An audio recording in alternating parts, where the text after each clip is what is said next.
There's other things that are going on with British politicians, and they're also saying that this is necessary as well. This is a story from Steve Watson. He points out that British politicians have been caught in a secret deal to allow the mass surveillance of the public. This is a done deal, he says, between the three parties, and it's going to be railroaded through. That's a quote from a prominent member of Parliament.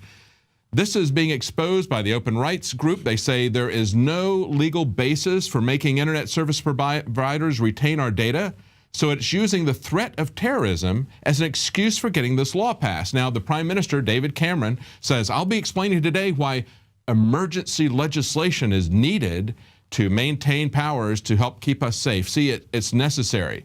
But this group points out that the government has had since April to address the European Court of Justice ruling, but it is only now that organizations such as the Open Rights Group is threatening legal action that this has become an emergency.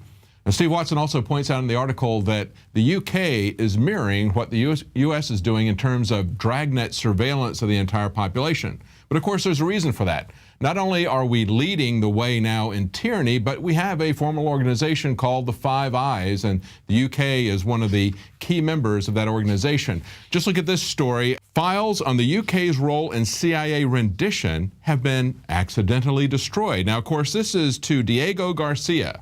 It's a UK territory, but it's an open secret that the CIA has been using that for rendition and for torture and for various other uses. When they found out about this, they tried to get information. This is a human rights group in the UK. Of course, they get the same excuse that we hear over here all the time from the IRS and other people. The dog ate it, essentially. They've lost this now. It's been destroyed because of water exposure. Now, even as that's happening, the NSA and now DARPA are moving further and further into control and manipulation through the internet. As they watch what we're doing, they're also controlling us. And of course, one of the ways that they watch and control us is through social media. We reported just last week that there was an unannounced experiment on Facebook to try to make people happier or more depressed by controlling their news feed. Now we see that there are literally dozens of military programs to control social media. This is a story by Steve Watson up on Infowars.com. And he says that reporters in the London Guardian revealed that DARPA is engaging in multiple programs targeting Facebook, Twitter, Pinterest, Kickstarter, and other popular social media sites. Now, the website that's talking about this DARPA program says that they are seeking to develop tools to support the efforts of human operators to counter misinformation or deception campaigns with truthful information. Of course, Steve Watson points out what they consider to be truthful information is merely propaganda. And let's show you how that works. Again, quoting from the study, they say, for example, a government campaign on Twitter that supports vaccinations can engage with followers who are more likely to take certain actions. For example, spreading a campaign message based on their opinions. And when anti-government messages are spread in social media, the government would want to spread counter messages to balance that effort. Hence, identify people who are more likely to spread such counter messages based on their opinions. Now, that's a quote from the people who wrote the study.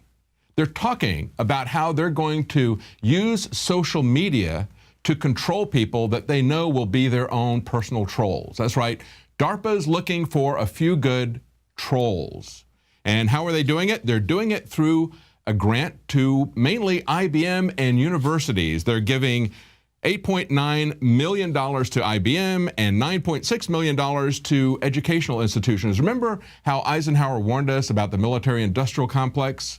Well, he also talked about how all research would be taken over by that military-industrial complex to serve the government's interest. I can think of no better example of that than this DARPA troll research that's going on. Now, a lot of people are having enough of this surveillance state. Germany has just ejected the CIA station chief at the U.S. Embassy in Berlin. They've asked him to leave the country. The official spokesman said the representative of the U.S. intelligence services at the Embassy of the U.S. has been requested to leave Germany. And that brings up the question, why don't we arrest the people who are spying on us? It's not against the law for the U.S. government to spy on Germany, even though Germany is their allies. But it is against the law, the FISA law that was enacted after the Frank Church Committee hearings, where they were concerned that our own government was going to use its powers of espionage against the American people. It's specifically prohibited by that. So why don't we throw them out of the government, at least, if not arrest them? This is Alex Jones for InfoWarsLife.com. The latest in preparedness is now here. An electrically stabilized colloidal silver solution that can be added to both your home cabinet and preparedness pack alike. Concentrated to 30 parts per million in what has been dubbed the survival silver solution. And it's entirely free of toxic artificial additives that are loaded into many products. Purchase your bottle of InfoWarsLife.com Silver Bullet Colloidal Silver today and find other amazing supplements at InfoWarsLife.com.